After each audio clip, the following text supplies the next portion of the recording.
S news India को subscribe करें और बेल आइकन दबा दें ताकि आगे की वीडियोस की नोटिफिकेशन आपको आसानी से मिल जाए। नमस्कार, आप देख रहे हैं एस न्यूज़ इंडिया और मैं हूं शिवेंद्र। स्वतंत्र भारत के दूसरे प्रधानमंत्री लाल बहादुर शास्त्री का जन्मदिन है। उनके बारे में कुछ तथ्य आपके साथ साझा करूंगा मैं।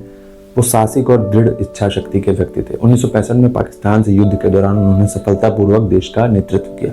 युद्ध के दौरान देश को एकजुट करने के लिए उन्होंने जय जवान जय किसान का नारा दिया। आज़ादी से पहले उन्होंने स्वतंत्रता आंदोलन में भी महत्वपूर्ण भूमिका निभाई। उनका जीवन देश सेवा में समर्पित रहा। खाद्य समस्या से जूझ रहे देश को उन्होंने एक दिन उपवास का नारा दिया, जो इतिहास में एक महान कार्य के रूप में दर्ज हो गया। मगर ज़्यादातर लोगों को नहीं पता होगा कि देश को ये नारा देने से पहले उन्होंने अपने बच्चों पर इसे आजमाया। उसके बाद देश से ऐसा करने को कहा। भारत की स्वतंत्रता की लड़ाई में देश के दूसरे प्रधानमंत्री 9 साल तक जेल में रहे। असहयोग आंदोलन के लिए पहली बार वो 17 साल की उम्र में जेल गए, लेकिन बालिग न होने की वजह से उनको छोड़ दिया गया। इसके बाद वो सविनय अवज्ञा आंदोलन के लिए 1930 में 2.5 साल के लिए जेल गए। 1940 और फिर 1941 से लेकर 1946 के बीच भी वो जेल में रहे। इस तरह से कुल 9 साल वो जेल में रहे। स्वतंत्रता की लड़ाई में जब वो जेल में थे तब उनकी पत्नी चुपके से उनके लिए दुआम छिपा कर ले आई थी। इस पर खुश होने की बजाय उन्होंने उनके खिलाफ ही धरना दे दिया। शास्त्री जी का तर्क था कि कैदियों को जेल के बाहर की कोई चीज़ खाना कानून के खिलाफ है। उनमें नैतिकता इस हद तक कूट कर भरी थी कि एक बार जेल से उनको बीमार बेटी से मिलने के लिए 15 दिन की पैरोल पर छोड़ा गया, लेकिन बीच में वो चल बसी तो शास्त्री जी वो अवधि पूरा होने से पहले ही जेल वापस आ गए। शास्त्री जी जात पात के सख्त खिलाफ थे, तभी उन्होंने अपने नाम के पीछे सरनेम नहीं लगाया। शास्त्री की उपाधि उनको काशी विद्यापीठ से पढ़ाई के बाद मिली थी। वहीं अपनी शादी में उन्होंने अपनी दहेज लेने से इनकार कर दिया था, लेकिन ससुर के बहुत जोर देने पर उन्होंने कुछ मीटर खादी का दहेज लिया। मई 1964 में नेहरू जी की मृत्यु के बाद 9 जून 1964 को लाल बहादुर शास्त्री जी ने देश की कमान संभाली। शास्त्री जी को प्रधानमंत्री पद संभालने के साथ ही उस वक्त की सबसे बड़ी मुश्किल का सामना करना पड़ा। 1964 में जब वो प्रधानमंत्री बने थे तब देश खाने की चीज़ें आयात करता था। उस वक्त देश PL 480 स्कीम के तहत नॉर्थ अमेरिका पर अनाज के लिए निर्भर था। 1965 में पाकिस्तान से जंग के दौरान देश में भयंकर सूखा पड़ा।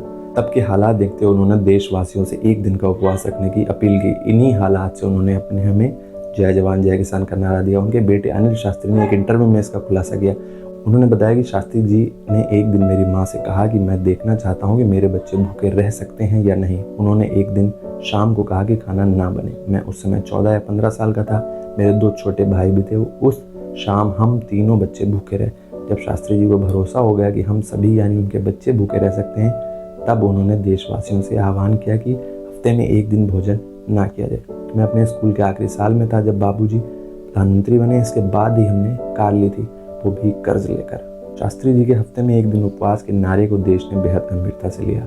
उनकी एक फोटो काफ़ी चर्चित है जिसमें वे प्रधानमंत्री आवास के लॉन में ही हल चलाते नजर आ रहे हैं। उस दौरान वो चाहते थे इस अनाज संकट के दौर में देशवासी खाली पड़ी ज़मीन पर अनाज या सब्जियां ज़रूर पैदा करें। उस समय शास्त्री जी का यह नारा काफ़ी चर्चित रहा और देश ने प्रधानमंत्री शास्त्री जी की बात को माना। अपने बच्चों को उपवास कराने के बाद देश को उपवास का नारा देने से उनके ज़बरदस्त देश प्रेम की भावना स्पष्ट झलकती है। शास्त्री जी ने बड़ी सादगी और ईमानदारी के साथ अपना जीवन जिया और देशवासियों के लिए प्रेरणा के स्रोत बने। उनकी सादगी के कई किस्से मशहूर हैं। बताया जाता है कि एक बार पंडित नेहरू ने उन्हें किसी काम से कश्मीर जाने को कहा तो शास्त्री जी ने इससे इनकार कर दिया। हालांकि नेहरू जी को ऐसे जवाब की उम्मीद नहीं थी। जब उन्होंने शास्त्री जी से मना करने का कारण पूछा तो उनका जवाब चौंकाने वाला था। उन्होंने बताया कि उनके पास कश्मीर की सर्दी झेलने लायक गर्म कोट नहीं है। पाकिस्तान के साथ 1965 की जंग को खत्म करने के लिए वो समझौता पत्र पर हस्ताक्षर करने के लिए ताशकंद गए थे। इससे ठीक एक दिन बाद 11 जनवरी 1966 को खबर आई कि हार्ट अटैक से उनकी मौत हो गई। हालांकि इस पर अभी भी संदेह बरकरार है।